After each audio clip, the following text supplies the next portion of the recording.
San Francisco. And I bet there's a bunch of fun coffee places.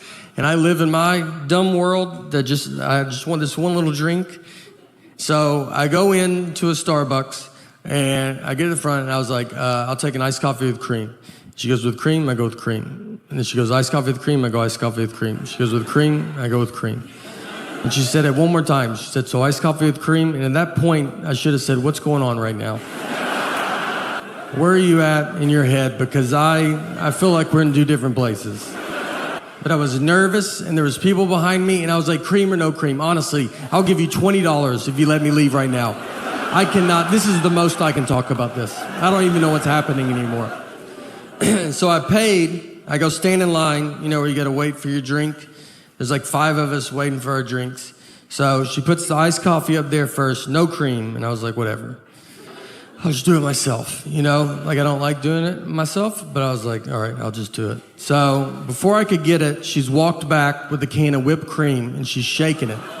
And I'm just looking at it, like, thinking that's someone else's. I'm like, someone's getting whipped cream. That's fun.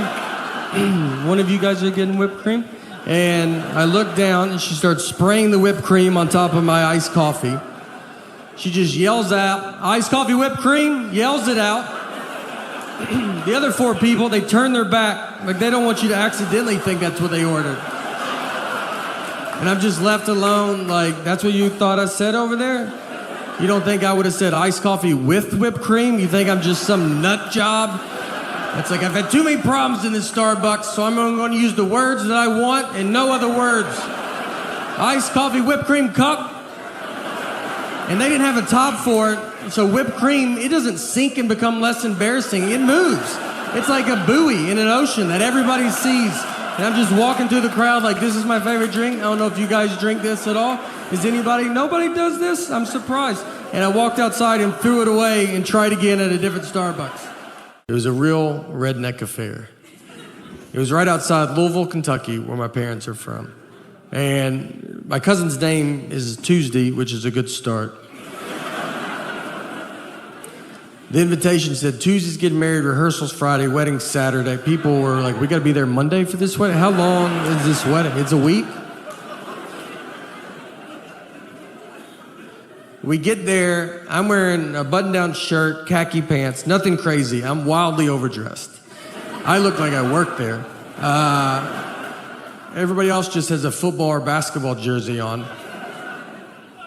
My uncle, his daughters get married. He has his tuxedo jacket, pants, cummerbund, bow tie, no shirt. They forgot his shirt, and instead of waiting to go get it, he was like, let's do it without it, right? Like, that's... And he doesn't have a body that's like, that's cool, man. You know, he has a body that you're like, put your jacket on backwards, flip it around. Yeah.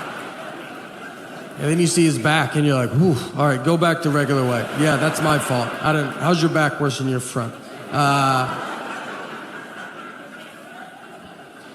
We go into the church. It's bride and groom. Looks like it's home and away. That's how many jerseys are in there. Guys are drinking beers in the church. Like, that's something I've never heard a pastor be like, guys, could we not drink alcohol in the church? And they're like, oh, didn't know this was the nice part of town. All right. The reception is next door, just at a lady's house, like in her backyard. Like, she doesn't do, it isn't like she's like, and I do receptions all the time. We were her one and only reception. So we walk over. They took a horse and buggy. The horse was the oldest horse I've ever seen. I thought it was a donkey. I thought they got a deal on a donkey. And the guy was like, this horse was in the Kentucky Derby. Like, the first one that they did? Is that Secretariat's father? How old is this horse, man? You know they lay down, right? So we walked. It took them 45 minutes. They went up a driveway and back down the next driveway. They're sweating, almost divorced by the time they get there. The reception, like I said, it's in her backyard. They put plywood on the grass, like side by side, to make a dance floor. We danced just to a radio station on a boombox. Just like 104.5. You would have to stop for weather and traffic updates.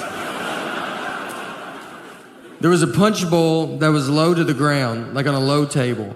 And so I was giving it to kids. I was trying to help out. And then someone was like, that's wine. And I gave it to so many kids.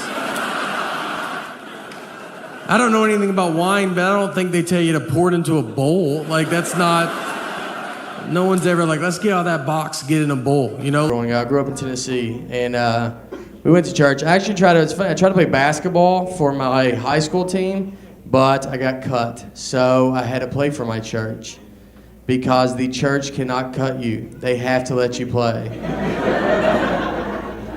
They could cut you. You'd be pretty bad if they're like, look, we think you're good, but Jesus does not think you're that good. He is our captain. So church ball was a lot different because we played half court, no three-point line. We played on carpet. That's your first sign. It's not going to count.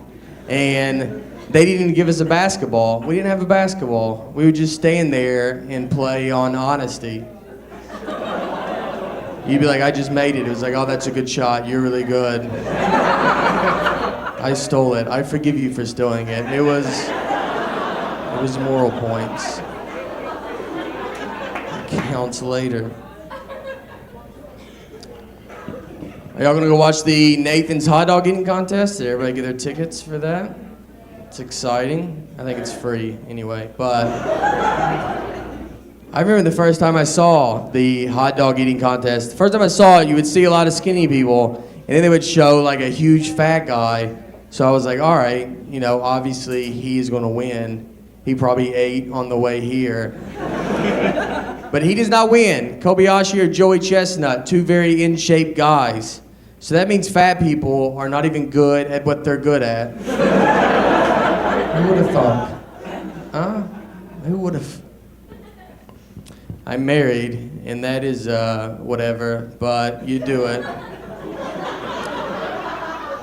You know what marriage is like? Marriage is like, you ever go to a concert and you see a mosh pit, and you're like, you know what, I'm gonna go get in that mosh pit. But then once you get in it, you're like, I do not want to be in this mosh pit. At all. I am going to leave and go get some beer. Then the mosh pit's like, hey, you drank last night. You're like, all right, mosh pit, why don't you get off my back and let me live times. Twice we did comedy for the troops. The third time was vacation. The third time, I just wanted to see it. And it is nice. They have one tree. It's gorgeous. So you wait in line for that, and then you fight your way back to the plane. So it's like a hiking trip of sorts. When we did comedy for the troops, we'd go over there, and they would have a lot of like small bases. They only have like 40 troops at these bases. So they would have like a lot of makeshift stuff for these guys, like their bathrooms. They had pipes dug in the ground, and that's what they would pee into. And then if they did the other, they had a bag. They called it a wag bag. So it was very awkward. Like I went up to a soldier, I go, where's your restroom at? And he was like, you gotta go number 1 or number 2. It's like, well, I don't really see how that's your business. And to be honest, I might mix it up. So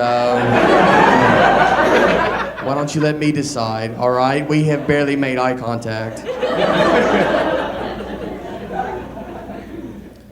I got to go to Bahrain, too, which I learned was a country when I got there. I thought it was the guy we were meeting, and it was... When you go to Bahrain, you go and you stay on an army base, but there you can actually leave the base and go out to the city. So they tell you, they're like, look, if you go out there, it's safe, just don't draw attention to yourself. So they were like, don't wear American t-shirts. And I was like, all right, like that's fine, no American t-shirts. So what are you gonna do about the white on my skin? That's gonna be more of a problem. I don't want them to come up to me like, excuse me, are you Muslim? Southern Muslim. And the reason I say that, because if you are my age or just right around my age, very like maybe 78 to 80, you might realize, or maybe you don't know, I've never been called a millennial or Generation X. I've never even really heard any of those terms growing up.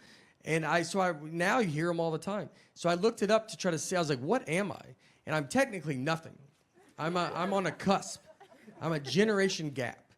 And what we are called Zennials, or we're called the Oregon Trail generation, or we are called, my favorite name is the lucky ones. And it's true, we're very lucky. We actually grew up in 2 different worlds. When I was a kid, I grew up like it was the 50s. Like you would go outside and your parents just didn't know where you were. We went to school and played Oregon Trail on a computer at school. No one had a computer at home. It's like, what are you, a zillionaire? Like, I mean, you could. But then in high school, I had AOL. You know, we had a computer at home. Then I got a beeper. And then I got a cell phone. I didn't have social media until I was 26 with MySpace. You know, I mean, social media, like, whatever I did in high school is a rumor. It can't ruin my life.